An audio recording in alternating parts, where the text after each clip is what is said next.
Pernambuco Norte. Esse mês vamos falar sobre o princípio filosófico da vida, 10 mundos, que são inerentes à vida de cada pessoa. O material de apoio é o Momento BVD 24, que ele não foi ainda publicado no BS, mas nós enviamos, né, no grupo, que ele é pelo da BSGI, foi publicado na Biblioteca de Referência, o tema do estudo 22, recentemente, está no SEND, volume 1, página 373, e na nossa querida apostila, Os Fundamentos do Budismo Nichiren, volume 1, na página 32, é a cor azulzinha. Vai, Dorgival.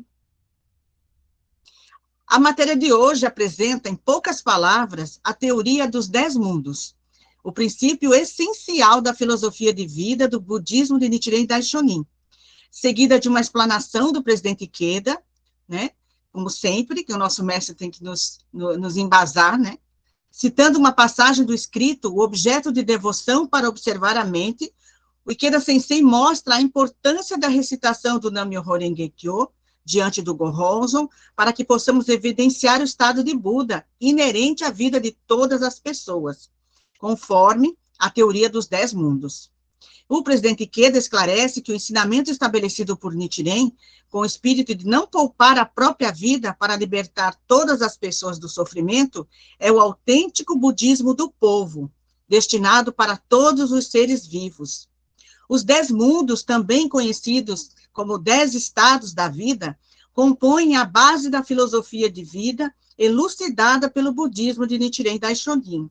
É uma teoria profunda e prática, que esclarece com simplicidade as complicadas questões da vida. Por meio do estudo do conceito de 10 mundos, pode-se compreender o correto direcionamento de que a transformação da própria condição de vida está ao alcance de todas as... sobre 10 estados, né, os 10 mundos, desculpa. É com você, Dorgival. Obrigado, Vinícius. Boa noite a todos. Esse estudo, ele, como todos os estudos, são especiais, né? E eu gostei muito, porque a gente não fica parado no tempo, a gente evolui, né? E temos que perceber essa evolução. É uma coisa que, assim, quando eu estudei sobre os 10 mundos, que antes era chamado de 10 estados de vida, a gente falava muito que eram princípios básicos, né? Só que esse palavra básica, ela reduz muito, né, o próprio significado. Então, eu gostei muito porque está sendo tratado como princípios filosóficos de Nichiren Daishonin, ou princípios filosóficos da vida, né? Então, assim, você dá um sentido muito maior, né, que esse princípio é um dos mais importantes que, logo no início da prática, nos faz compreender mais profundamente o budismo em si, né? O que nós precisamos compreender desse ensino. Então, assim, veja só como é importante, né, o estudo dos 10 mundos. E como ele é bastante extenso, a gente procurou trazer só os principais pontos, para não ficar muito cansativo. Mas todos podem acompanhar esse estudo no Fundamentos do Budismo, Nichiren Daishonin, no volume 1, que é o livrinho azul. Ele está bem completo, né? Está na página 32, capítulo 3. Então, vamos lá. Sabemos que os 10 mundos, ele tem duas classificações principais, né? O primeiro são os 6 caminhos, que nós conhecemos muito, muito bem na sociedade, e, e os 4 nobres mundos. E os 4 nobres mundos é aquele que a gente busca através da prática do budismo de Nichiren, certo?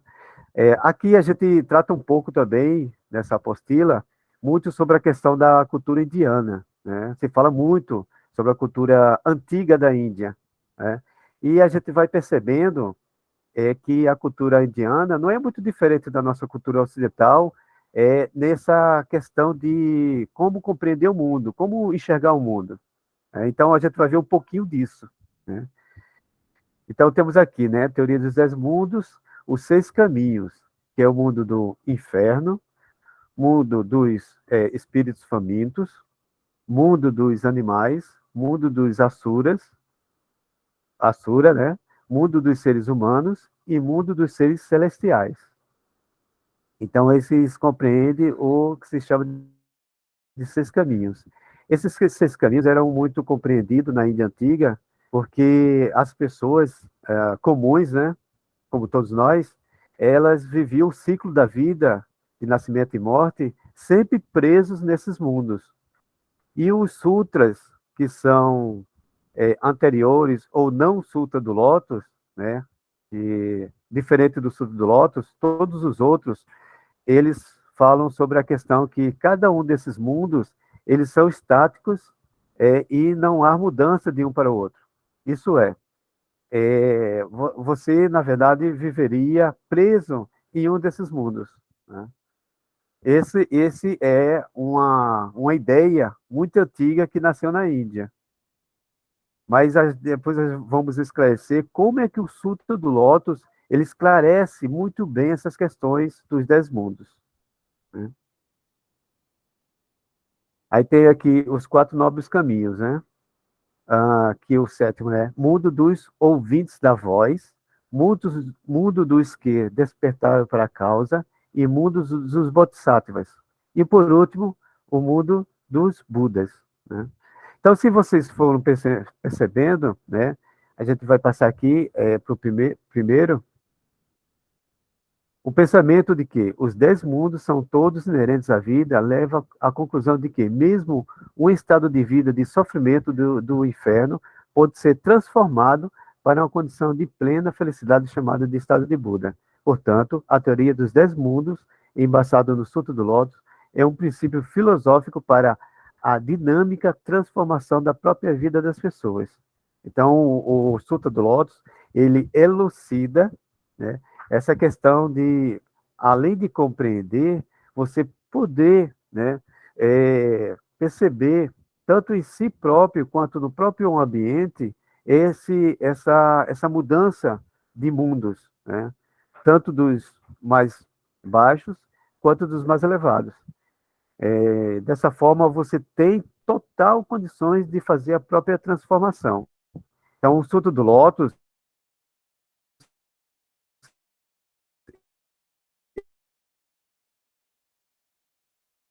ele justamente no desenvolvimento do próprio ser humano. Princípios filosóficos da vida dos 10 mundos, condição que se encontra inerente a cada vida. Depois, no finalzinho desse estudo, né, a Patrícia vai falar mais sobre essa questão da possessão mútua dos 10 mundos, que seria, na verdade, né, cada um dos mundos, ele contém os outros 9. Então, a gente vai ver isso mais para frente. Continuando, né, o conceito dos 6 caminhos é originário da concepção de mundo da antiga Índia, segundo a qual todos os seres vivos repetiam o ciclo de vida e morte por 6 mundos distintos. Aí, o primeiro dele, o mundo do inferno. Esse mundo do inferno é aquele que muitas vezes a gente vê nas histórias, quando em várias situações qualquer pessoa chega ao fundo do poço, né? Realmente aquela condição de vida que a pessoa está totalmente inerente, preso pelas próprias condições externas. Então ela não vê na vida nada de alegre ou feliz, mas só vê só sofrimento na própria vida, na própria existência, né? Aí muitas vezes a gente tem várias comparações, né? Uma delas é o que se chama de a pessoa estar à margem da sociedade. O que é estar à margem da sociedade?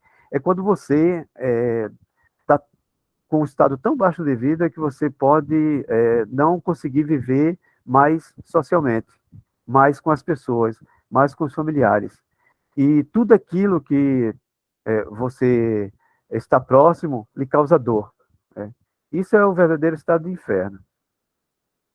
Originalmente, inferno possui o significado de prisão baixo, baixo na terra, né? Seria um princípio muito ocidental, né? As pessoas imaginam o estado de inferno abaixo da terra. O estado de inferno é de extremo sofrimento em que a pessoa se sente sem liberdade, conforme consta na carta de Nick, né? Que consta assim, o seguinte: o inferno é uma morada terrível, né? Ele coloca nesse trecho do Gosho. O mundo do inferno é a condição de vida em que a pessoa sente o mundo lhe traz, tudo lhe traz sofrimento, como as chamas que envolve completamente. Então, assim, se você for procurar toda essa descrição, ela é uma descrição vasta, né, sobre esse estado de vida de extremo sofrimento. Aí o próximo, o segundo, é o mundo dos espíritos famintos, que, que é essa característica, né, pela ela caracteriza muito pela obsessão. Né? Então, esse nome define muito o estado estado de espírito faminto. Né? A obsessão, porque nada satisfaz, né? Nada consegue satisfazer. Então, a obsessão de realizar os desejos pela incapacidade de satisfazê-los. Em sua origem, na Índia Antiga, espírito faminto também indicava as pessoas falecidas, que muitas vezes viviam em estado de inanição. Então, assim, são sempre analogias trazendo na cultura indiana. Aí diz aqui mais adiante, né? Naturalmente, em termos de desejos, há duas faces, né? Aí também é uma questão muito importante. Há duas faces. O ser humano não poderá sobreviver se não houver o desejo por alimentação. Então, o desejo, quando ele não com é, é, obsessão, obsessivo, quando é um desejo controlado, na verdade, ele pode trazer benefícios para as pessoas, de tal forma que você estimula você a procurar as coisas. Né? Então, ter o cuidado que o estado de fome, na verdade, é aquele estado que você pode tanto, né, extrapolar os próprios limites e não enxergar, né, a verdadeira condição de você utilizar da melhor forma possível. E, na verdade, é quando você quer um bom trabalho, você se esforça procurando se aprimorar para poder ter um salário melhor. É um grande exemplo na sociedade, né? É questão de você se superar no trabalho. Aí outra questão, né? Você não está superando outra pessoa, você está se superando, a sua própria condição.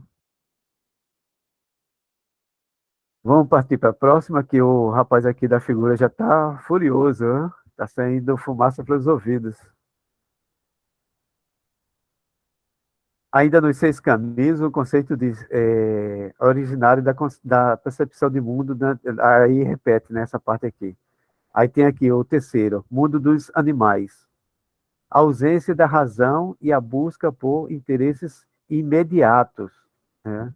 Então, esse mundo dos animais seria a questão de você não conseguir raciocinar em relação aos seus próprios atos. Né? Você, muitas vezes, é guiado pelo próprio instinto. Né?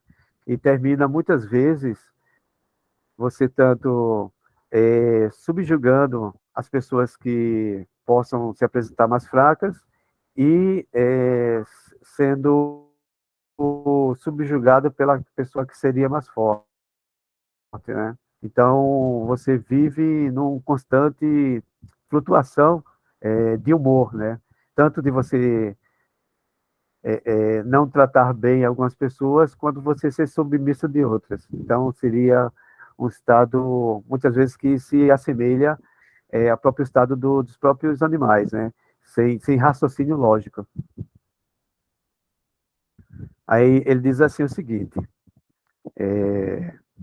Daishonin ressalta, a estupidez é o mundo da animalidade. O objeto de devoção para a observação da mente, que é o trecho do Gosho, que está no volume 1, Diz assim: é da natureza dos animais ameaçar os fracos e temer os fortes. E também consta na carta de Sado que um dos animais, pelo princípio de matar ou morrer, né? Então, os animais eles vivem na natureza dessa forma, né? Sempre matar ou morrer. Na condição de vida do mundo dos animais, as pessoas agem impulsivamente, de forma irracional e sem imoralidade. O critério de suas ações é se aproveitar dos mais fracos e bajular os mais fortes. Não conseguem visualizar o futuro e ficam presas somente às coisas imediatas. Muitas vezes as pessoas não conseguem planejar o futuro e sempre fica visualizando só o momento atual, né? Não consegue enxergar além disso. Então, essa faz parte dessa condição de vida de animalidade. O próximo é o mundo dos Asura, né? O que seria esse Asura? Então, esse nome Asura é da mitologia indiana, que é um demônio, né? Seria, né? No caso. E ele é uma representação beligerante da guerra, né? Então, algo que provoca conflitos, né? Esse Asura. Então, caracterizado pela constante e desenfreado desejo de superar os outros. Então, é bem diferente daquela questão que eu falei, né, de superar a si próprio, mas está superando os outros. Então, o mundo dos Asuras tem o desejo desenfreado de superar as outras pessoas. Indivíduos nesse estado vivem se comparando a outros. Assim, quando uma pessoa no estado de ira se defronta com alguém que considera inferior, ela manifesta arrogância e menospreza os outros. Aí ele fala sobre a questão do mais forte, né, que na verdade ele passa a ser submisso. Portanto, ambiguidade entre as ações e coração caracterizado o estado de ira. Então, esse aí, o Asura, né, a gente conhecia como estado de ira, né? Esse estado de ira é um estado que muitas vezes a gente não, em certos momentos, pode até perder o próprio controle e muitas vezes você fazer coisas que não imaginava que poderia fazer, né? Então, assim, é um fiozinho, né, daquele instante em que você passa de um estado de vida para outro muito rápido, né? Estado de ira. É um estado muito fácil das pessoas atingirem esse estado, muitas vezes motivado pela condição externa. No mundo dos Asura, diferentemente dos três maus caminhos do inferno, fome e animalidade, em que a pessoa é completamente dominada pelos desejos fundamentais dos três venenos, da avareza, ira e estupidez. Ele possui consciência dos seus atos. Então, o que ele quer dizer com isso? Que, diferente dos outros anteriores, o estado de ira, ele está baseado no forte sentimento de egoísmo, porque ele está consciente dos seus próprios atos, né? Diferente daquela questão de você estar no estado de fome, você está no estado incompulsivo, né? Você não se controla. E, na verdade, no estado de ira, você tem consciência do que está fazendo.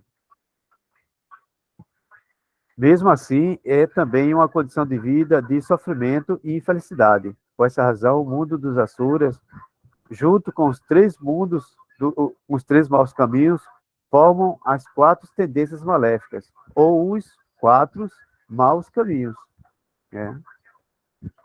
Agora vamos passar para o próximo, que o assunto está muito pesado, não acha? Então, aqui vem o mundo dos seres humanos. Então, esse mundo dos seres humanos junto com o mundo dos seres celestiais. Então, esses dois mundos eles se cruzam, né? O primeiro, que é o mundo dos seres humanos, seria aquele mundo da tranquilidade. Esse mundo da tranquilidade, se pararmos para pensar, é geralmente aquele mais almejado pelas pessoas, que as pessoas desejam muito, né? Porque quem não já se pegou conversando com um amigo de trabalho, um vizinho, um familiar, dizendo, poxa, como seria bom, né, eu ganhar na loteria, pagar todas as minhas contas, viajar, passar férias, ficar no cantinho, sombra e água fresca. Então, é um estado de vida que, assim, é muito almejado pelas pessoas. Mas só que quando a gente estuda sobre esses estados de vida, a gente percebe que o estado de tranquilidade é um estado, né, que é o estado dos seres humanos, é o estado que você tem a tendência de cair nos maus caminhos muito fácil, né? E também uma porta aberta para você alcançar os nobres caminhos, né? Aí ele diz assim, o mundo dos humanos. Tranquilidade ou humanidade, em que as pessoas manifestam a paz e serenidade como um verdadeiro ser humano. Dachonin assegura: tranquilidade é o mundo dos seres humanos, o objeto de devoção para a observação da mente. Então, esse trecho do Gosho, ele diz muito sobre os 10 estados de vida, né? Nesse estado, a pessoa conhece o princípio de causa e efeito. A razão se manifesta claramente no julgamento do bem e do mal. Ela consegue manter o autocontrole, né? Então, esse estado de humanidade, na verdade, é aquilo que nós expressamos de mais humano em nós mesmos, né? Então, nossa própria humanidade, aquela que a gente tem a consciência de julgar o que é correto e o que é errado. Aí ele continua aqui. Os sábios podem ser chamados de humanos, mas os tolos são mais, não são mais que animais, que está no escrito os 3 tipos de tesouro. Aí, no entanto, não se consegue manter essa condição de vida digna de um ser humano sem esforço. Então, o estado de ser humano, ele precisa se manter através do esforço, né? Quando a gente se esforça, a gente se torna mais humano. Na realidade, em meio a circunstâncias altamente negativas, é extremamente difícil, se não impossível, viver dignamente como ser humano, se não houver um esforço permanente, né? Aí ele conclui aqui, né? Esse estado contém em si o perigo de as pessoas, num instante, cair nos maus caminhos, ao mesmo tempo em que possui o potencial para avançar para os 4 nobres mundos, com a dedicação na prática da fé. Então, você pega esse estado humano, né, e junto com a prática da fé, você consegue atingir os nobres caminhos, né? E passando para o sexto aqui, que é o mundo dos seres celestiais. Voltando para a cultura antiga da Índia, se colocavam muito esses seres celestiais como uma condição em que a pessoa só alcançaria após o falecimento, né? Seria uma é, seria uma recompensa para as pessoas que fizeram atos de bondade em suas vidas, né? Então, isso tem muito a ver com o pensamento ocidental também, né? Seria esse mundo dos seres celestiais. Aí, o que nós temos aqui sobre os seres celestiais, né? Contentamento oriundo da concretização dos desejos, resultado de esforços. Significa o quê? Que é a alegria. Quando você realiza algo que tanto batalhou, que tanto lutou, né? E você se sente realizado, você sente aquela alegria profunda, né? Daquela conquista. Então, seria esse estado dos mundos seres celestiais, né? Aí, para resumir, alegria. Só que nós temos que ter cuidado, né? Que essa alegria, ela é momentânea. Então, assim, depois que cessado aquela conquista, né? A gente volta novamente aos outros estados de vida. Aí ele diz aqui, né? Originalmente, o mundo dos seres celestiais indicava um local, né? Que seria fora da própria realidade humana, né? Que seria algo inatingível, né? Seria após a morte. Mas no Gosho, Nichiren Daishonin afirma: a alegria é o mundo dos seres celestiais, o objeto que está no objeto de devoção, né? O estado de alegria nasce na concretização dos mais variados tipos de desejo, tais como instintivos de dormir ou comer, materiais, de um carro ou uma casa social, da conquista de fama e posição, espirituais como o de conhecer lugares desconhecidos ou criar uma nova forma de arte, entre outras. Todavia, a alegria desse estado é efêmera e desaparece com o passar do tempo ou com a mudança das circunstâncias. Por essa razão, não se pode considerar o estado de alegria como uma condição de verdadeira felicidade a ser almejada na vida. Opa, então, peraí, ainda não chegamos lá, né? Estamos próximos do nosso ideal, do nosso objetivo. Aí vem aqui o que é chamado de dois veículos, né? O que seria, assim, o próprio nome diz, né? Dois veículos. Veículo é aquilo que nos leva a algum lugar, né? Então, esses dois veículos nos levaria ao objetivo principal, que é o último estado de vida, que é o estado de Buda, né? Então, aqui temos o sétimo, que é o mundo dos ouvintes da voz, e iluminação parcial alcançada ouvindo os ensinamentos do Buda.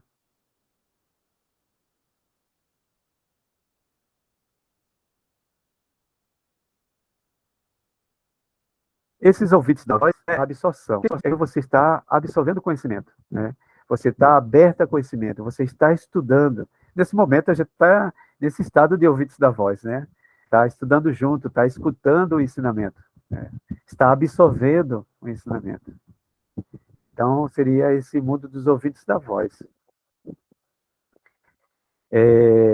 Os seis caminhos do mundo do.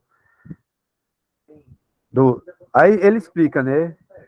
Que aqueles outros caminhos, seis caminhos, que é do inferno até o estado de.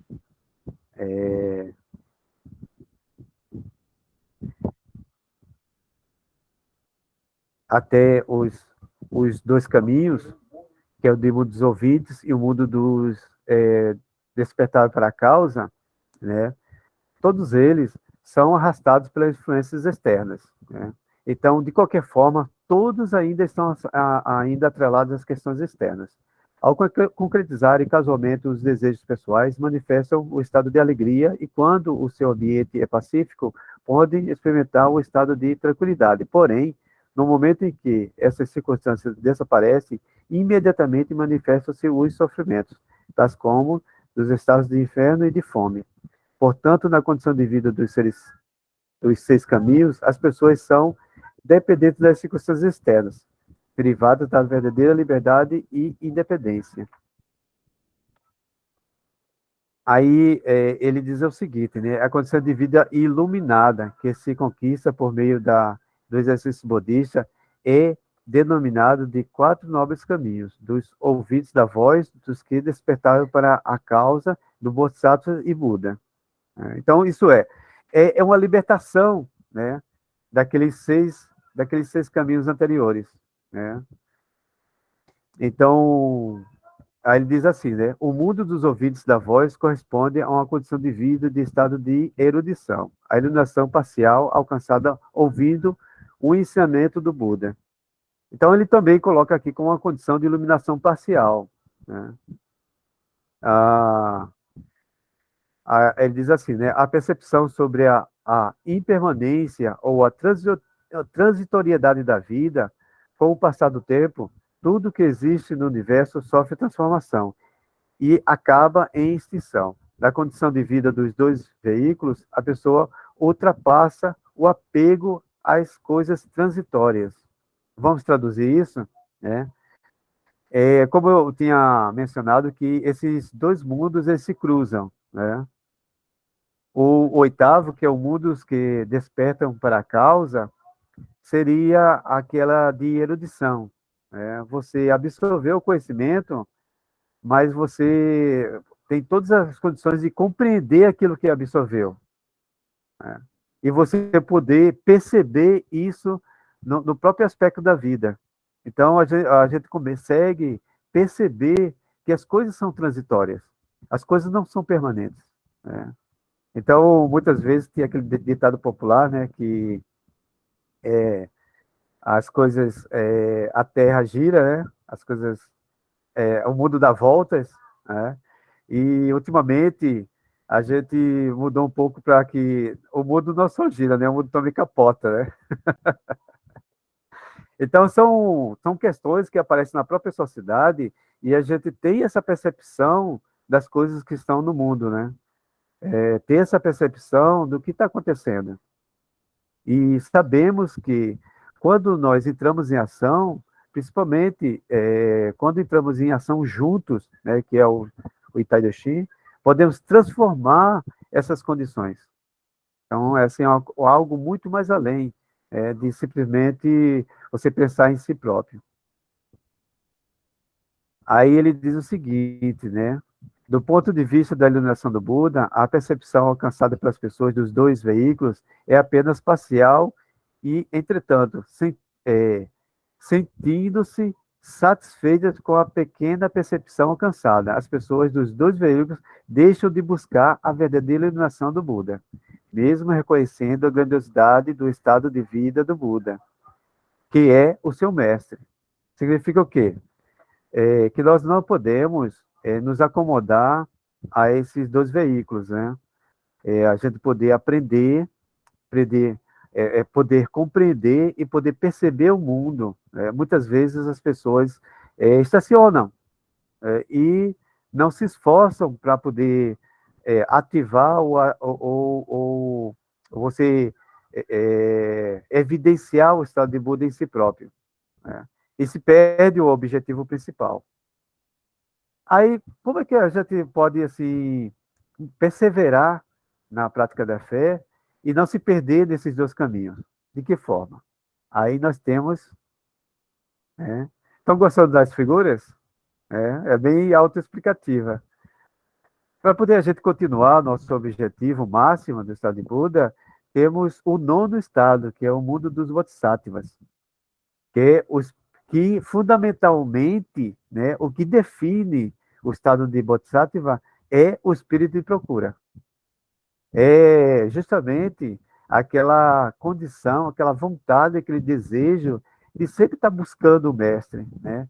De sempre estar buscando junto com os companheiros, de estar sempre procurando, sempre se desenvolver na prática da fé.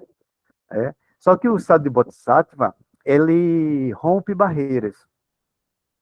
Ele rompe barreira de você estacionar, de você estagnar, de você parar, né? Ele estimula que você possa continuar se movimentando, né? Então, esse estado de Bodhisattva é aquele que você, além de poder aproveitar o ensinamento que aprendeu através do mestre, você ensinar para as outras pessoas. Então, você multiplica, né, aquilo que te fez bem. Então, esse estado de Bodhisattva, ele rompe aquela barreira do próprio egoísmo, né? De achar que, estou no meu cantinho, está tudo bem, não vai acontecer nada, né? Eu não preciso me preocupar nem me esforçar. Então, esse estado de Bodhisattva, ele faz com que você possa, né, fazer com que tua condição de vida, né, possa chegar ao estado de Buda. Então, como aqui ele diz assim, né? Em nossa vida diária, há ocasião em que sentimos fortemente o aspecto de transitoriedade de nós próprios, de tudo ao nosso redor. Daishonin nos mostra que os dois veículos estão presentes também no estado de tranquilidade. Aí deixa eu passar aqui um pouquinho. Tá. Ele diz assim: o Bodhisattva busca conquistar a mesma condição de vida do Buda, que é seu mestre. Além disso, o Bodhisattva almeja a felicidade das pessoas, transmitindo-lhe e expandindo o ensinamento do Buda. Portanto, o que caracteriza a condição de vida do Bodhisattva é o espírito de procura. ao mais elevado estado de vida do Buda, ao mesmo tempo em que se empenha pelo bem de outras pessoas, compartilhando os benefícios conquistados por meio da prática budista. Então, estamos chegando lá, né? No nosso objetivo. Então, ele diz assim, né, que essa condição busca pela própria felicidade e de outras pessoas, realizando a prática de extrair o sofrimento e conceder a felicidade. Veja só que é muito bonito, né? Extrair o sofrimento, né? Você precisa extrair esse sofrimento do próprio coração e conceder felicidade. Então, você só pode oferecer algo de bom a outra pessoa se você conseguir dentro do seu próprio coração, né? Isso de bom. Aí, vamos passar para o mundo dos Budas. E chegamos lá! Então, felicidade absoluta. Então, esse estado de vida é um estado que muitas vezes o mestre mesmo explica que é um estado de vida que, mesmo você passando por grandes sofrimentos, você nunca deixa de sentir felicidade dentro do seu coração. Então, seria um estado indestrutível de felicidade. Só que, assim, muitas vezes, para poder a gente evidenciar esse estado de vida, de maior grau elevado do ser humano, nas condições de sofrimento que vivemos no mundo, é uma tarefa difícil e árdua, né? Pensando nisso, Nichiren Daishonin, ele escreveu o Gohonzon, né? Ele colocou, né, a representação da própria vida no pergaminho. Dessa forma, é uma forma da gente poder, né, atingir esse estado de Buda a partir da prática do Nam-myoho Renge Kyo com fé ao Gohonzon, né? Então, assim, por todo o estudo que Nichiren Daishonin realizou ao longo da vida dele e todos os esforços que ele fez, colocando a vida dele como exemplo, ele evidenciou a veracidade do ensinamento do Sutra do Lótus, né? Ele comprovou na própria vida que você consegue, independentemente das condições externas, atingir esse estado de iluminação, né? Que estado de Buda a gente compreende com visão mais prática, né? Que seria um estado de iluminação, né? Você iluminar a própria mente. Então, ele me diz assim, que consta no objeto de devoção para observação da mente. Então, é fundamental para compreender esse princípio, né, esse Gosho, de observação para objeto de devoção para observação da mente. Ele diz assim: o fato de as pessoas comuns que nascerem nesse última era acreditarem no Sutra do Lótus se deve ao mundo do estudo do Buda estar presente no mundo humano. O estado de Buda está presente no mundo humano, né? Então, o fato das pessoas comuns compreenderem isso é que o próprio estado de Buda ela faz parte da própria condição humana. Então, o que Nichiren Daishonin ele revelou? Ele revelou o que muitos outros sutras não conseguiram, que é o estado de Buda, ele é inerente ao ser humano, ele não está fora da gente, está dentro da gente, né? O Sutra de Lótus é um ensinamento que revela a possibilidade de todas as pessoas atingirem o estado de Buda. Porém, só se consegue acreditar nesse ponto pelo fato de, como ser humano, possuir originalmente, inerentemente na vida, o estado de Buda. Que foi isso que acabamos de compreender, né, nesse pequeno trechozinho do escrito. Aí ele finaliza aqui, né, fechando todo esse estudo dos 10 mundos. Felicidade absoluta, que não se influencia por nada. O segundo presidente da Sogakai, José Toda, afirmava que esse estado alcançado com a prática da fé em uma condição de vida em que uma pessoa se sente feliz pelo simples fato de estar vivo. Então, isso que ele falou foi José Toda, viu? Então, cada um de nós sentimos felicidade só pelo fato de estar vivo. Isso já é uma grande felicidade. Então, fecho aqui a minha parte e vou passar para a Patrícia. Quer dizer, passar para a Venise. Não, é Gui, não? É o Gui? Não, sou eu um pedacinho. Ah, tá. É a Venise. Não. Não me mate de susto, não. Vai, Dorival, muda a página. Então, chegou a sua vez. Dê um passo para trás no tempo e veja como você era. Quais desses mundos você se identifica? Decida mudar, transformar suas ações com base na filosofia budista e coloque em prática. Somos todos bodhisattvas da Terra, não é mesmo? Recitamos o Nam-myoho Renge Kyo porque somos bodhisattvas da Terra. Então, vamos transformar o mundo a partir de nós mesmos. Pode seguir, Dorival. Na explanação do presidente Ikeda, ele diz o seguinte: aqueles que mais sofreram têm o direito de ser mais felizes.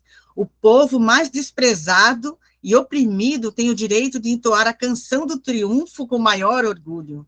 O budismo de Nichiren Daishonin existe para realizar essa grande transformação e para cada pessoa que veio sofrendo por seu destino, abrir o caminho de sua felicidade eterna. Que maravilhoso. Volta, Dorival. É para isso que existe o budismo Nichiren, a contribuir para o bem-estar do povo e para a felicidade da humanidade. Em última análise, depende de conseguir transmitir coragem e esperança para uma única pessoa, né? Uma pessoa que esteja diante dos nossos olhos, empoderando-a a viver com felicidade. É uma ação de transformar a nossa vida e transmitir isso para uma pessoa de cada vez, dinamicamente, uma a uma, coração a coração, vida a vida. Essa é a luta na Gakkai. É difícil, sim, mas traz grande desenvolvimento, né? Essa luta individual pelo bem de todos. Aí ele cita que numa reunião que estava o Mahatma Gandhi, foi feita a reunião foi feita um local para ele sentar. Ele chegou, ele não foi até o local onde ele tinha sido preparado para ele. Ele viu que a casta, que são os membros da casta dos intocáveis, que é uma classe mais discriminada na sociedade indiana, eles estavam a um canto. Ele foi direto para eles, sem sequer olhar para onde eles tinham preparado um assento para o Gandhi, e ele conduziu a atividade daquele ponto. Então, desse modo, ele mostrou com a vida dele, né, com a atitude dele, que não apenas estava do lado desse grupo oprimido, mas que ali era o centro do palco, pertencia a esses integrantes. Então, Gandhi, ele tinha esse costume de mostrar, né, com a atitude, como se deveria agir em prol do povo. E o primeiro-ministro indiano que sucedeu Gandhi, o Jawaharlal Nehru, ele afirmou que o Mahatma Gandhi julgava todas as questões utilizando um simples critério. Ele se perguntava de que modo isso beneficiaria os desfavorecidos da Índia. Então, assim, a postura dele, né? E o sensei diz que a Soka Gakkai se posicionará eternamente ao lado do povo, ajudará aqueles que mais sofrem, e isso continuará sendo o parâmetro norteador de todas as nossas lutas. Essa é a Soka Gakkai. E ele fala que povo abrange todos os seres vivos, não se restringe a uma classe em particular, indica a pessoa que está bem diante de nós, não excluindo, nem discriminando ninguém, não importando quem seja, independentemente do gênero, nacionalidade, raça, procedência étnica, histórico familiar ou classe social, idade profissão, não obstante o problema ou o sofrimento que possa estar enfrentando, abarca todos os seres vivos. A mensagem da ONU para a comunidade internacional de não deixar ninguém para trás reverbera profundamente os ideais do budismo Nichiren. Então, o objetivo de hoje, né? Vamos iniciar estudando o significado do Gohonzon. Objeto de devoção do abraçar é, em si, observar a mente para salvar uma única pessoa diante dos nossos olhos. O trecho descrito, objeto de devoção para observar a mente, o resumo e cenário histórico desse Gosho é o seguinte. Nichiren, pode passar, Dorival, a próxima. Nichiren Daishonin concluiu a obra Objeto de Devoção para Observar a Mente, uma das mais importantes, durante seu exílio na ilha de Sado. Ela foi endereçada a Tokijonin, um dos principais discípulos. Na carta de apresentação, ele instrui para que o conteúdo do tratado seja lido somente pelas pessoas de forte fé, por este revelar o ensinamento supremo de Daishonin. Em outro escrito, Abertura dos Olhos, também redigido em Sado, um ano antes, ele fala da devoção no que se refere à pessoa. Lembram? Ele fala que ele declara que ele é ele tem as 3 virtudes de soberano, mestre e paz, que ele é o Buda dos últimos dias da lei, né? Que conduz todas as pessoas à iluminação. Neste escrito de hoje, nesse trecho que nós vamos ler, né, ele explica que o objeto de devoção, no que se refere à lei, e declara que o Gohonzon, que incorpora a lei do Nam-myoho Renge-kyo, é o objeto de devoção dos últimos dias. A fé e a prática fundamentadas no Gohonzon capacitam todas as pessoas a perceber a natureza de Buda existente na própria vida e, assim, manifestar o estado de Buda. Vamos agora estudar o trecho desse maravilhoso escrito com o Guilherme.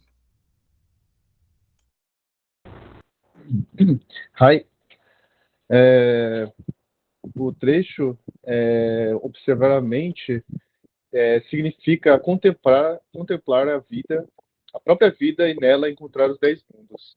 Esse é o significado de observar a mente. Por exemplo, embora possamos enxergar os 6 órgãos dos sentidos das outras pessoas, não conseguimos ver os nossos próprios, né? Aí somente quando a gente olha pelo espelho limpo que a gente consegue ver pela primeira vez que possuímos todos os 6 órgãos dos sentidos. E, continuando, de maneira semelhante, vários sutras mencionam num trecho ou outro os 6 caminhos e os 4 nobres mundos, né, que eles constituem os 10 mundos. No entanto, somente no espelho cristalino do Sutra do Lótus e da obra grande Concentração e Discernimento do grande mestre Tiantai é que podemos ver nossos próprios os 10 mundos, nós próprios os 10 mundos, os 100 mundos, os 1000 fatores e os 3.000 mundos no único momento da vida. É interessante que a gente sempre estuda esses 10 mundos, os 10 estados de vidas, né, antigamente, né, que era como chamava, mas assim, é muito fácil quando a gente consegue aplicar isso na vida, de identificar quais são, qual é qual, né? Quais são os 4 nobres mundos. E na Gakkai a gente vê claramente assim os 4 mundos, né? Da filosofia, ensinando o budismo para outras pessoas e recitando o Nam-myoho Renge-kyo. E ele fala que todos, sem exceção, são entidades da possessão mútua dos 10 mundos. Então não é só quem pratica o budismo, quem conhece filosofia, quem é da Gakkai, né? Mas assim, se colocarmos isso em prática, né, no dia a dia, jamais passará pela nossa cabeça, né, que é abandonar alguém ou negar a humanidade de qualquer pessoa. Todas as pessoas merecem respeito, cada indivíduo é precioso e insubstituível. E hoje em dia, a gente, nessa pandemia, ainda mais, né? Porque você prezar a vida do outro, a gente está tendo isso muito, muito mais do que nunca, né? Cuidar da saúde não só de nós mesmos, como dos outros. O poeta americano Walt Whitman, ele conclamou a esse indivíduo: toda teoria do universo refere-se impreterivelmente a uma única pessoa, ou seja, a ti. Seja quem for, é um ser humano nobre e precioso. Esse é o ponto principal, o qual converge todo o universo, declara o poeta. E para fechar aí todo esse, né, essa matéria, todo esse universo, né, de 10 mundos, 1000 mundos, né, essas coisas, eu convido a Patrícia. Ficar por último, obrigada, Gui. Ficar por último tem suas vantagens e desvantagens. A gente já está aí com 1 hora de reunião, né? Então, eita, não atualizou, mas tudo bem. A gente já está com 1 hora de reunião, não vou me estender muito no que eu gostaria de falar, mas às vezes a gente. Pronto, aí foi. Às vezes a gente recebe muita informação, né? Acho que, apesar de 10 mundos ser um assunto que a gente vê lá desde, né, quando a gente é introduzido ao budismo, eu acho que sempre é muito importante a gente revisitar esses conceitos. A Dorival até falou que não é um princípio básico, né, Dorival?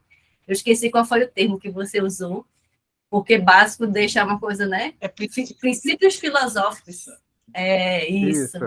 Né? Isso. Então, e da gente poder junto revisitar esses princípios filosóficos, né? E fazer uma leitura, às vezes, um pouquinho diferente. Até comentei com a Venise que hoje eu estou trazendo para vocês uma explanação do Ikeda Sensei, né? Claro, está no BS, na edição 2291, de uma forma que, se eu li, eu não me lembrava que eu tinha lido, e é isso que eu acho interessante, né? Dorival detalhou para a gente todos os 10 mundos, né? Venise fez um complemento, Gui trouxe um Gosho, como a gente sempre está fazendo, né, para a reunião de palestra. E aí o que eu queria fazer eu queria trazer um fechamento, né, sobre essa questão dos 10 mundos, que Sensei coloca aqui, que o mais importante, o mais interessante não é a gente decorar como é o mundo do sofrimento, do inferno, né? Ou também como são as manifestações, né, na pessoa, como é que a pessoa vai agir quando ela está no mundo do inferno, né? Então, ele coloca aqui que analisar, né, esses 10 mundos, claro, é super válido, né, o que Dorival fez trazendo e falando sobre cada um, mas a gente apenas analisar os 10 mundos, né, de uma forma isolada e dizer assim, ok, eu sei de cor como é o estado de Bodhisattva, eu sei como é o estado de erudição, né? Dessa forma isolada, não transforma a nossa vida. Sensei coloca que a gente olhar os 10 mundos de forma individualizada é uma forma parcial de entender a dinâmica da nossa vida, né? Aí, mais uma vez, eu vou reforçar. É importante a gente entender, e aí foi por isso que Dorival trouxe cada um dos 10 mundos. Mas a gente ficar só nisso, só na descrição dos 10 mundos de forma isolada, é uma forma parcial, né? E aí, o que o Sensei coloca, que eu quero trazer para a gente fechar, né, é o que de fato transforma o nosso destino, o que de fato transforma a nossa vida, é compreender que esses 10 mundos funcionam numa dinâmica, né? E, na verdade, entender como é que esses 10 mundos funcionam, né? Como é a dinâmica desses 10 mundos, e entender que a cada instante da nossa vida, a gente manifesta um desses 10 mundos, mas que no instante seguinte a gente pode manifestar qualquer um dos outros 9. Né? Então, o importante, né, é a gente entender que, por exemplo, se nesse exato momento alguém aqui na sala, eu não vou colocar o exemplo aqui que ele colocou o estado de inferno, mas se alguém aqui na sala, por exemplo, está com um sentimento de ira, né, está com um sentimento ruizinho ali, né, dos 4 maus caminhos, Sensei coloca aqui para a gente aqui num clique, assim, sabe, num piscar de olhos, a gente pode sair desse estado de vida que faz mal para a nossa própria vida e para a vida das outras pessoas e ir né, e ir para mundos, na verdade, né, ir para um mundo mais elevado, digamos assim, né, e aí esse é o primeiro ponto que eu queria trazer para vocês do que Sensei fala, né, então, por exemplo, não adianta, por exemplo, a gente querer agora, qual será o mundo que eu estou, né, qual é o estado de vida que eu estou, ele fala assim, não é preciso a gente ficar tentando adivinhar, né, ou negar, por exemplo, que a gente vai cair em alguns estados de vidas mais baixos. Não precisa a gente ficar sofrendo por causa disso, né? Ele falou que é natural, por exemplo, que a gente caia em animalidade e ira, né? E aí, o que Sensei fala? A vida é fascinante exatamente por isso, né? Porque a gente não é estático. Esses mundos não são estáticos. Aí, Sensei coloca essa palavra, a vida é fascinante, né? Exatamente por essa dinamicidade. E eu acho isso muito legal, né? Então, Sensei coloca exatamente isso. Então, assim, a gente não precisa sofrer, né, quando estiver no estado de ira, animalidade, mas a gente precisa se lembrar que isso é um estado mutável. A gente pode sair desse estado de vida, né? A gente não precisa estar, né, nessa condição. E aí, o que eu acho mais interessante de tudo é eu queria finalizar com 2 pontinhos. Eu já estou passando bastante, mas eu queria finalizar com 2 pontinhos. Às vezes a gente tem aquela sensação, né, de que, eu estou no estado de inferno porque em algum momento da minha vida eu fiz uma causa muito negativa e agora eu estou pagando o efeito dessa causa negativa. A gente, às vezes, tem um pouquinho, né, dessa... É como se fosse o pecado, né, da cultura católica, cristã, de, eu estou sofrendo agora porque eu mereço, né, eu fiz alguma coisa lá, e agora eu tenho que sofrer esse efeito para poder transformar, né, e aí o segundo ponto que você coloca é exatamente a questão dessa causalidade, né, então, no instante, Kleber tá me ajudando ali, ó, deixa eu, né, esse sentimento de culpa, né, que a gente fica ali de, eu estou sofrendo, e aí, por que será que eu estou sofrendo? Porque eu mereço, eu fiz, né, uma causa negativa no passado. A gente, na verdade, fica tentando achar correlação, né? Eu sofro agora porque eu fiz tal coisa. Eu fiz tal coisa agora, então eu vou sofrer lá na frente, né? E aí, isso eu acho que é muito importante a gente sempre poder relembrar na nossa prática. Causalidade não é isso, né? Essa lei de causa e efeito não é dessa forma, não é, para cada causa negativa eu tenho que transformar aquela causa negativa, eu tenho que sofrer o efeito daquela causa negativa. Quando a gente fala de possessão mútua dos 10 mundos, é exatamente a gente poder entender, né, que naquele momento que a gente decide transformar, ou naquele momento que a gente decide mudar a nossa vida, a gente consegue fazer essa transformação naquele momento, simultaneamente, né? Por isso que também chama de simultaneidade. Então, isso eu acho que é muito importante. A gente não precisa ficar, como o Kleber colocou aqui, se culpando. Mas eu fiz muitas causas negativas.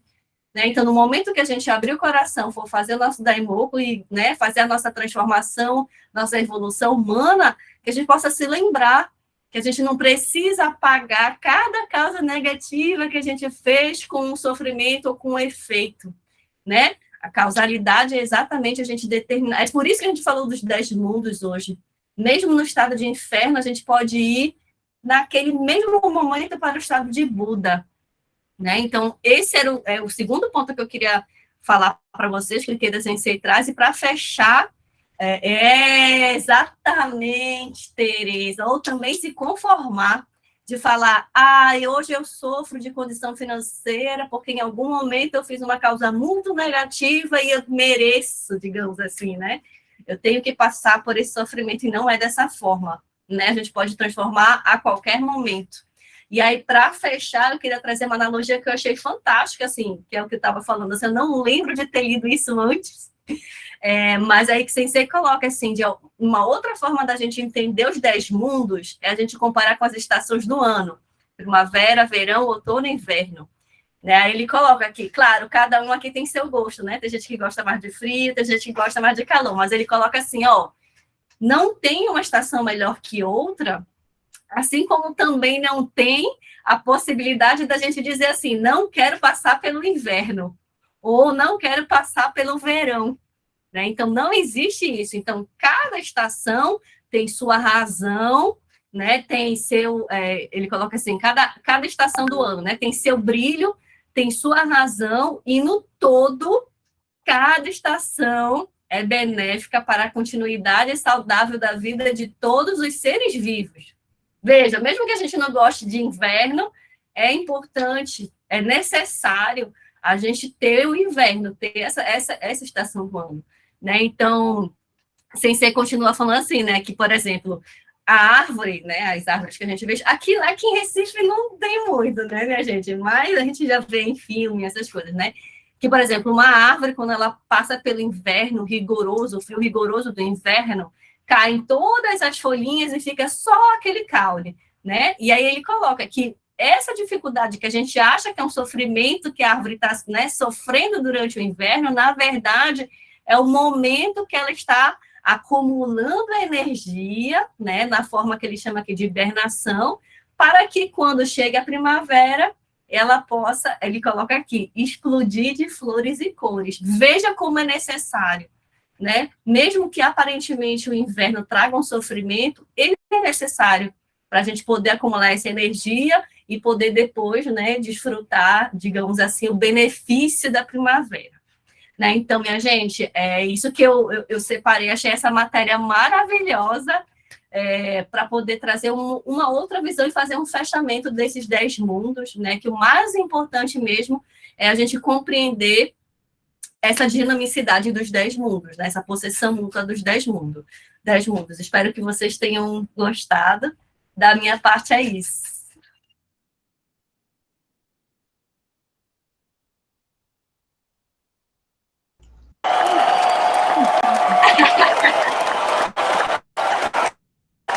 Fechou com chave de ouro.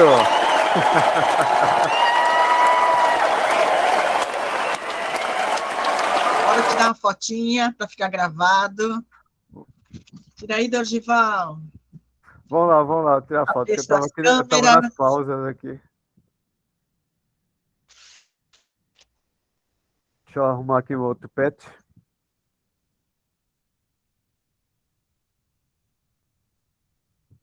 Vamos lá, preparados? Eu não estou, não, peraí.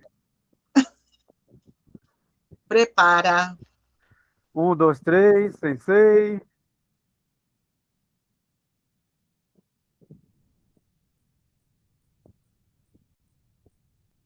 Foi.